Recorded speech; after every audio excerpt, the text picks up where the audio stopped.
Good morning, it's Phil and Heather, and we are back at the location that Heather found on Lookout Mountain, Heather's secret location. We came here once before and had some pretty good luck. This is where I got the American Redstart, and then we came back again the following Sunday, and we were hoping to find a break in the rain that day, and it never did quit raining, so we went home and painted the studio that day. But now we're back and trying to find some birds. We've already gotten I'm pretty sure both of us have gotten a picture of a brown thrasher and maybe a gray catbird, but we're going to stay at it. We're just kind of sitting out here in these folding chairs and drinking coffee. And today is September 17th. Yeah. Today's September 17th, and we're kind of up a mountain about halfway. And I'm still wearing shorts and a t-shirt, and I'm a little bit chilly this morning. Heather has already switched to jeans, but she's wearing a t-shirt. Pretty cool t-shirt too. And anyway, we're going to get back to work, and for now we'll go ahead and show you the brown thrasher and possibly gray catbird. Here is my photograph of a brown thrasher. This is the state bird of Georgia, and the brown thrasher and the gray catbird were probably the two birds that we saw the most of this morning. Here's another photograph kind of in the same area of the brown thrasher, and as you can see, I've kind of started using 1/125th. That's kind of my go-to shutter speed. But this brown thrasher shot was in a lot more light, so I went up to 1/320th of a second. And then I switched over and made a photograph of this beautiful adult gray catbird, and I went back to my new go-to speed of 1/125th of a second. Heather was shooting with the same gear as me. We both used R7s and the RF 100 to 500, and her photos, like this one of the brown thrasher, will have her name in the bottom right. And she was she was at 1/160th. She went with a little bit faster shutter speed, and I love this beautiful, beautiful photograph that Heather got of this gray catbird in beautiful light. We are still working. We think this may be the brown thrasher capital of the civilized world, but we're not seeing quite as much variety as last. I mean, you know, we've seen a bunch of stuff. There's a pair of pileated that fly right over us about every 10 minutes, but we haven't gotten a shot of them. But we think we both have gotten a wood thrush. I know my shot is real high ISO, very dark, where the wood thrush has landed a couple times, but I think we now have both gotten one.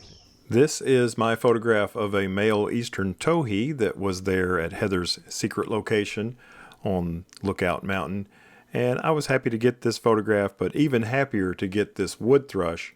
This one I had to edit quite a bit because it was in very deep shadow.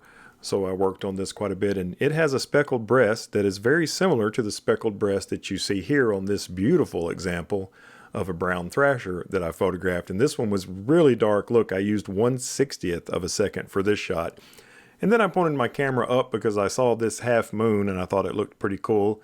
And it's always fun to use a telephoto lens to make a photograph of the moon, be it during the day or at night.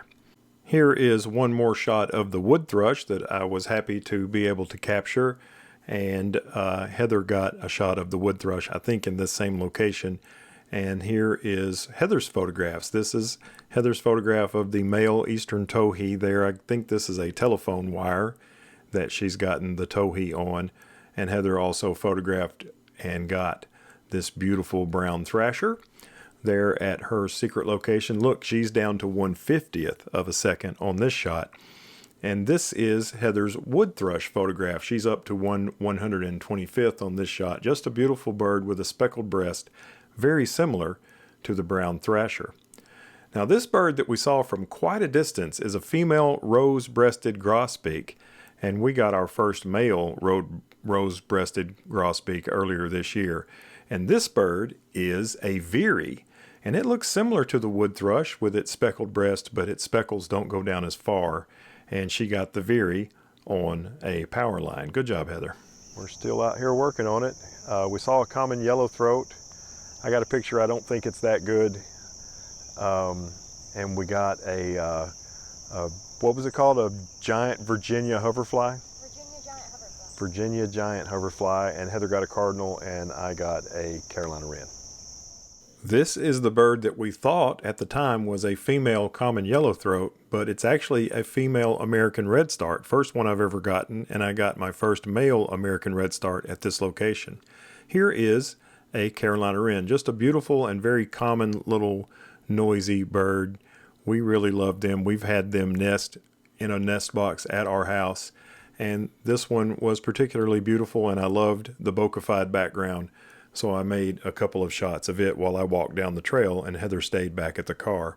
This is the Virginia giant hoverfly. It is so big compared to other hoverflies I've photographed, and very beautiful to photograph as well. Now here is Heather's photographs. She made this photo of the female American redstart, which this is her first ever American redstart photograph.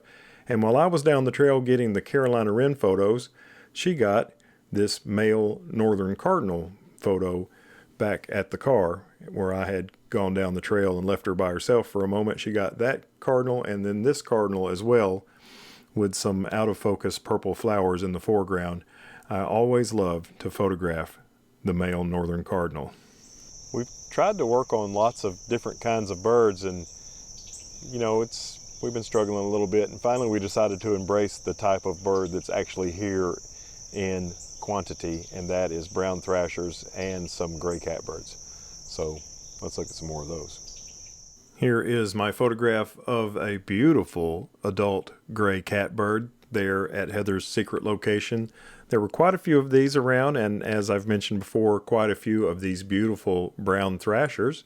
And here's a photograph. I didn't even use the entire lens. This is a 343 millimeter shot at 1/100th of a second.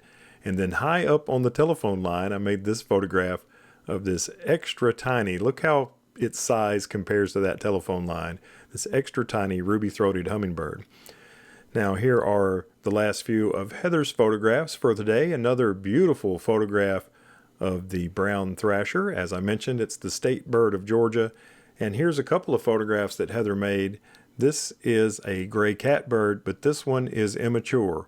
And hopefully it makes it all the way to adulthood and has a happy life there in and around Heather's secret spot on Lookout Mountain. Beautiful bird, beautiful photograph.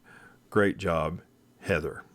Well, it has been a fun morning at Heather's secret location on Lookout Mountain.